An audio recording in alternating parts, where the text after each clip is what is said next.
मीरा भाईंदरमध्ये कार्यकर्त्यांमध्ये मोठा राडा झालाय। शिंदेसेना आणि भाजप कार्यकर्त्यांमध्ये बाचाबाची झालेली आहे।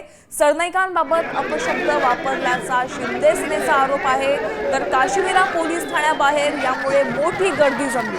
भाजपचे अनिल ताटे आणि शिंदेसेनेचे अजय साळवेंमध्ये हा वाद झालेला आहे। आपण पाहतोय मीरा भाईंदरमध्ये कार्यकर्त्यांमध्ये मोठा वाद झालेला आहे। भाजप आणि शिंदेसेनेचे कार्यकर्ते आमने सामने आले।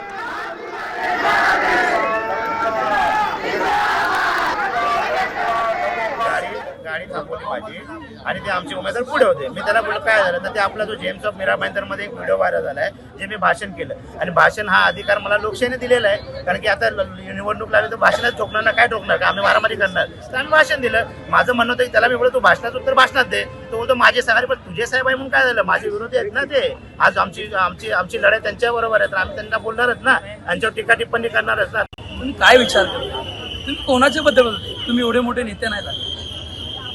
आज सरनाईक साहेबांच्या बद्दल बोलायच्या आधी विचार केला पाहिजे काय बोलते कोणाच्या बद्दल। थोडीच गोष्ट झाली, आता त्यांना काय असं त्यांना वाटलंय की लोक त्यांना तिकडनं हाकलतायत, तर कुठेतरी आम्हाला टार्गेट करायचं। अरे आम्ही आमच्या योग्य वेळ आम्ही ऑफिसमध्ये बसलो होतो, त्यांच्या प्रचार मग त्यांनी योग्य गोष्टी करायची ना आमच्याबद्दल, अरे वेगळी त्यांनीच बोललं, त्याच्यामुळे त्यांनी त्यांची सॉरी बोललं, या विषयावर झालं, बाकी काहीच गोष्टी नाही।